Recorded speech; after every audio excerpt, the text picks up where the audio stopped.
stars in the new Netflix film Girl Haunts Boy. Let's talk about it right now.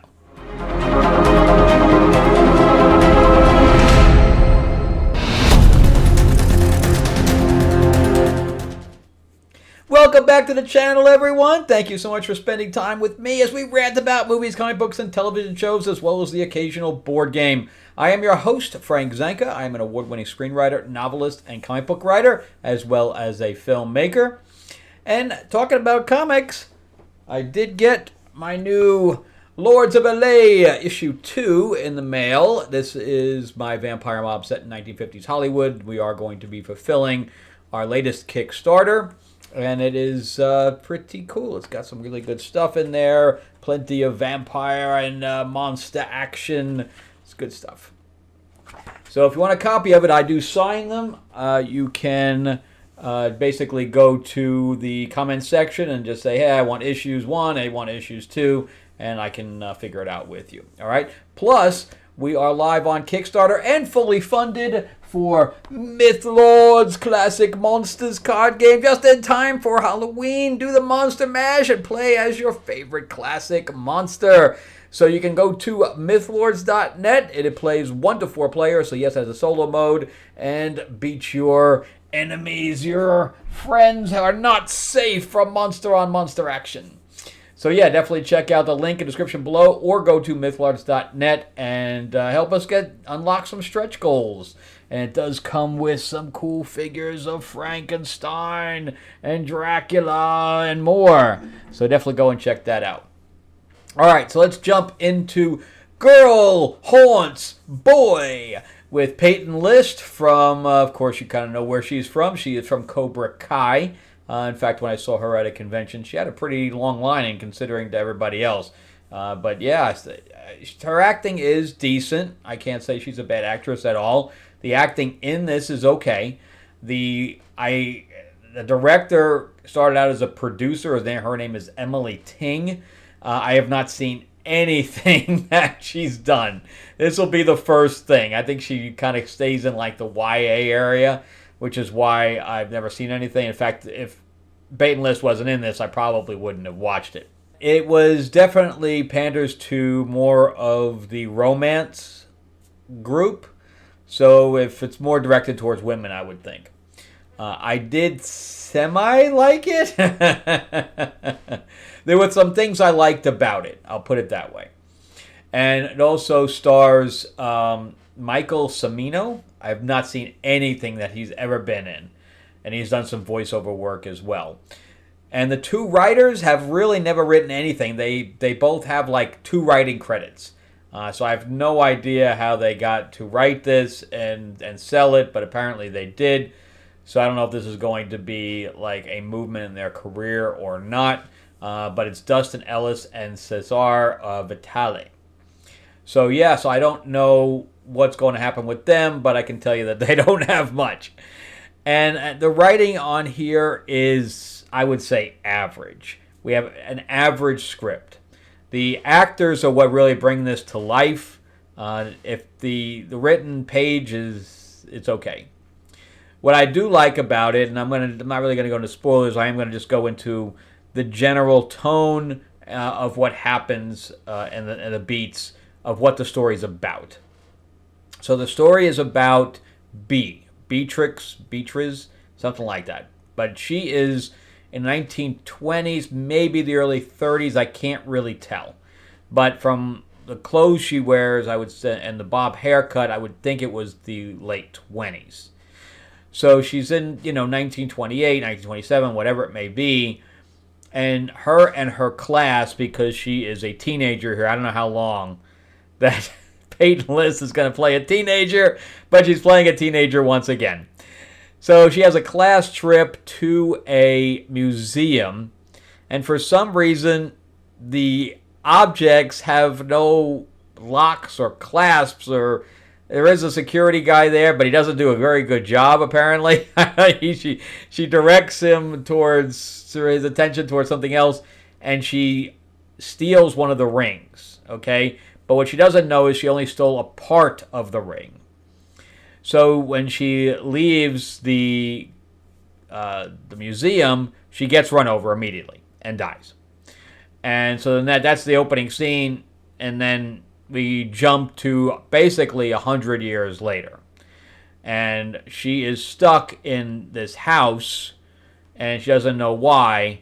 And Michael Cimino's character, Cole, but Cole moves to a new house. You know, he has to move because, I don't know if they really said, oh, it was because his father died. So his father died, and him and his mother decided to move, and his mother is played by Andrea Novato from Jane the Virgin. She played the mom in Jane the Virgin for whatever it was, 6 years or whatever it was. She's very good. She's very sexy, even as an, and I should talk, but as a middle-aged woman. I think she's pretty hot. We have these two pieces, a guy who lost his father, and we have a girl that lost her life at a young age, and they both have to help each other. So he finds the ring, and this is the part that I find interesting. So he finds the ring, and when he puts the ring on, he can see her, which I thought that was definitely a different approach to a supernatural rom-com, whatever you want to call this. Throughout the period of the film, they become friends, even though he's scared and annoyed by her initially.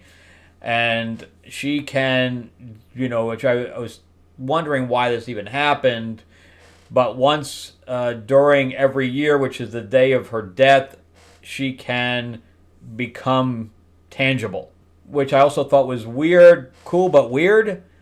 And when you find out why, you kind of wonder why she didn't realize that this happened, because it's been 100 years. But maybe it's because she was in the house prior to him getting there. So she's obviously been in that house for 100 years. And 100 times she became human or became tangible. And she couldn't leave the house. I know that, right? But when you find out later that his best friend Lydia or whatever else says that, I don't want to give away, but she says something that says that she's in control of her own destiny, that she had to, break the curse on her own, which ended up not being the case because she couldn't leave the house. So it had a dichotomy, right? So there were some holes in there. But on top of that, the ending threw me for a loop. So what happened at the end didn't make any sense for somebody that was dead and was a ghost. It just didn't make any sense. You tell me what you guys think if you guys watch it, but the end I was gone. I was like, okay, it's a cute ending, but it doesn't make any sense. And, that's where you kind of go back to the writers had really no experience in writing, and they created something that was flawed.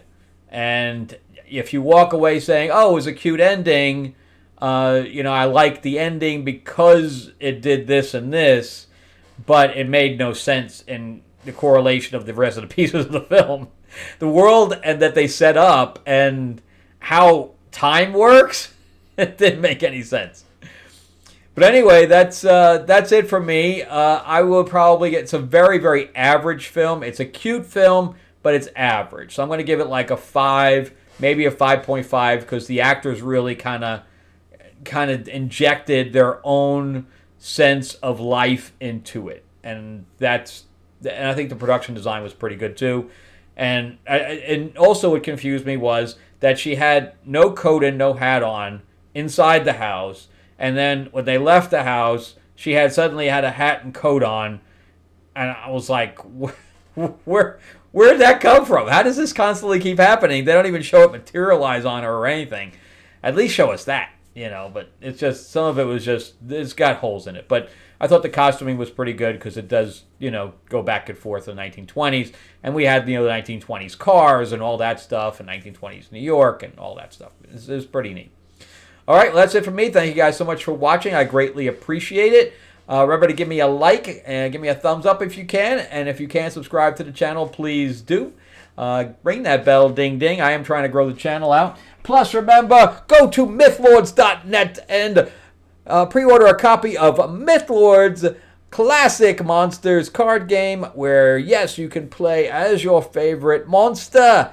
And Dracula, Frankenstein, Creature from the Deep, and the Wolfman. And you can build your monster army with the Bride and Mr. Hyde. And yes, it rhymes. And Headless Horseman, a bunch of others. And you're fighting over locations and things like that. The artwork is purely amazing.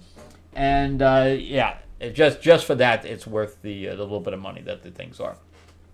Plus, we're about to unlock our 5th player, the Wicked Witch. And yes, it has an Oz expansion too that comes with Toto and all that stuff.